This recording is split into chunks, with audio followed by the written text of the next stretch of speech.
पंचायती सियासत को लेकर अभी हम मौजूद हैं बरारी प्रखंड के पश्चिमी बारीनगर पंचायत में और आप हमारे पीछे देख सकते हैं एक प्रत्याशी हमारे साथ जुड़ रहे हैं, प्रतिनिधि हैं आदिल साहब। और उनके पीछे जो देख रहे हैं आप जो समर्थक हैं इनके साथ में आए हुए हैं। तो हम सीधे जुड़ते हैं आदिल साहब से।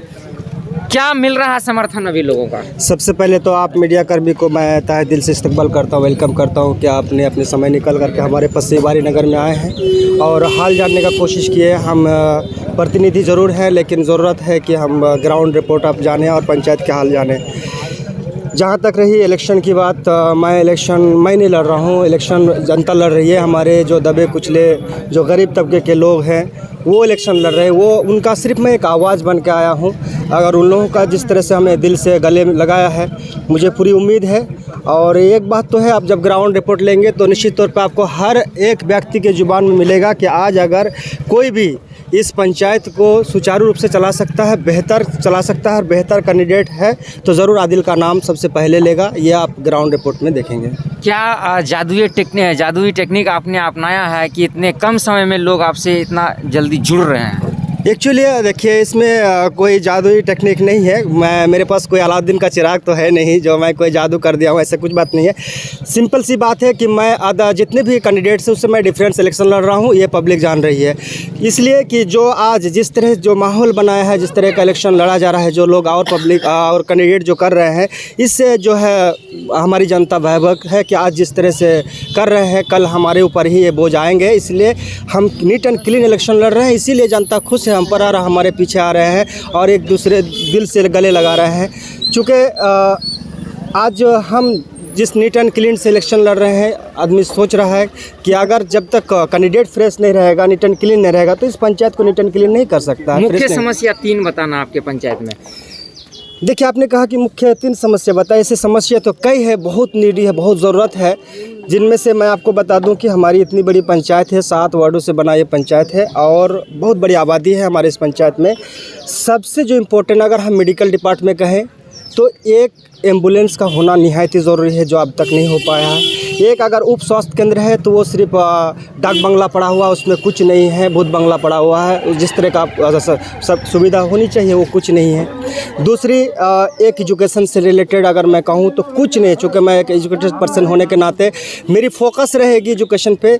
मेरे ही समाज के, मेरे पंचायत के ऐसे बहुत परिवार के, ऐसे मिडिल ऑर्डर और लो ऑर्डर के परिवार से बच्चे, इतने टैलेंटेड बच्चे हैं लेकिन वो आज पढ़ नहीं पा रहे हैं। इकोनॉमिक्स प्रॉब्लम के लिए, आर्थिक समस्या के लिए नहीं पढ़ पा रहे हैं। और जबकि हर साल एक योजना आती है, प्रधानमंत्री और मुख्यमंत्री योजना आती है जिससे लोन प्रोवाइड किया जाता है, जिससे कि आसानी के साथ वो लोन की रिकवरी सरकार ये देती है कि आप पढ़िए, जितनी खर्च होंगे हम देंगे और आपकी जॉब अगर प्रोवाइड होती है तो हम उससे रिकवरी लेंगे, जो कि रिटर्न करने का कोई टैक्स नहीं, कुछ नहीं है। लेकिन आज तक हमारे पंचायत में किसी प्रतिनिधि और किसी नेता ने उस चीज़ को लाने का काम नहीं किया, जिसके वजह से हमारे पंचायत के इतने टैलेंटेड बच्चे सब जो है आज ऊपर पढ़ाई नहीं कर पा रहे हैं। इस पे मेरी फोकस रहेगी। दूसरी जो हालांकि कई समस्या है लेकिन हमारे इस पश्चिमी बारीनगर के 14 और 16 15 का कहें कि इस बीच में जो एक ब्रिज है आपका करामतपुर से मदरसा और स्कूल जो है दोनों एक ही जगह पर है, ये ब्रिज निहायत ही ज़रूरी है जो कि अब तक नहीं बन पाया। और दूसरी जो फुलकावाड़ी की एक बड़ी आबादी जा कर के बांध के किनारे बैठे हैं, जो कि फुलकावाड़ी और बांध से जोड़ने वाली एक ब्रिज निहायत ही ज़रूरत है। अभी 4 महीना वो लोग किस तरह से झेले हैं तो हम समझ सकते हैं उसका दर्द को। हम एक दर्द बनना चाहते हैं लोगों का। मैंने जो महसूस किया, स्टडी किया इस पंचायत पर, मेरी जो कवर रहा, मैंने ये देखा कि यहाँ पे शासन नहीं हो रही है, गरीबों के साथ शोषण हो रहे हैं। सिंपल सी ले लीजिए सर, क्या किसी अमीर आदमी को सरकारी फंड की कोई ज़रूरत नहीं होती है? सरकारी फंड की कोई ज़रूरत नहीं है। अगर वो अमीर है तो वो खुद से घर बना लेंगे, शौचालय खुद से बना लेंगे, उसे राशन कार्ड की कोई ज़रूरत नहीं है, वो अपने ज़मीन से उपजा करके खा लेंगे। लेकिन एक गरीब को ये सब चीज़ चाहिए, फंडिंग गरीब को चाहिए। लेकिन यहाँ पे गरीब का कोई मसीहा नहीं है, कोई आवाज़ नहीं है। बस मैं गरीबों का मसीहा बनना चाह रहा हूँ, आवाज़ बनना चाह रहा हूँ और जो हक है वो दिलाना चाह रहा हूँ। जो समस्या आपने बताया है उन समस्याओं को सोल्यूशन के लिए क्या आपके पास रोड मैप है जीतने के बाद? निश्चित तौर पे मैंने जितना काम गिनाया है, निश्चित तौर पे मैं उस पर मेरी पहल रहेगी। सबसे पहल रहेगी कि ये तीनों काम को जितना बेहतर ढंग से किया जाए। एक एजुकेशन पे जिस वक्त वो मौका आए या निकले वो सारा चीज़ जनता को बताया जाए। आपने जो समस्या गिनाया है, क्या ये पॉसिबल है जीतने के बाद एक मुखिया के हाथों में?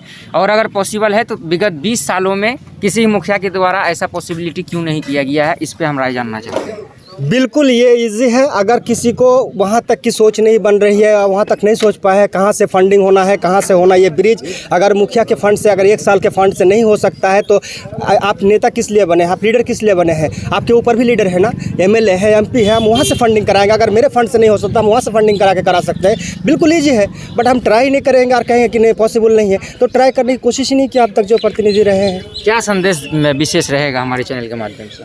हम तो आपके चैनल के माध्यम से एक ही संदेश देना चाहेंगे, ये आदिल इलेक्शन नहीं लड़ रहा है। इलेक्शन आप तमाम गरीब दबे कुचले लोग इलेक्शन लड़ रहे हैं। आप मेरे साथ आइए, इंशाल्लाह अगर आप लोगों ने मौका दिया, मैं जीतूँ हारूँ उससे कोई मतलब नहीं है। अब तक जो हारने वाले कैंडिडेट ने वोटर का साथ जो किया है, कह रहे हैं कि आज भी वोटर कह रहे हैं कि अगर हारने वाले को देंगे तो मेरा वोट पानी में चला जाएगा।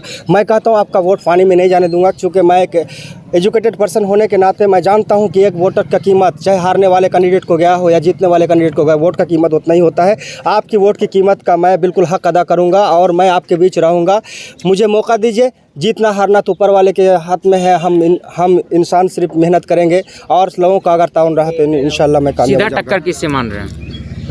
देखिए अभी लोग जो भी कहे, सीधा टक्कर मैं किसी मेरे मुकाबले में मैं किसी को नहीं देख रहा हूं, क्योंकि मैं जिस तरह से इलेक्शन लड़ रहा हूं मैं ओनली वन हूं। बाकी लोग अपने टक्कर का समझे कि कौन किससे टक्कर है, मेरी टक्कर किसी से नहीं।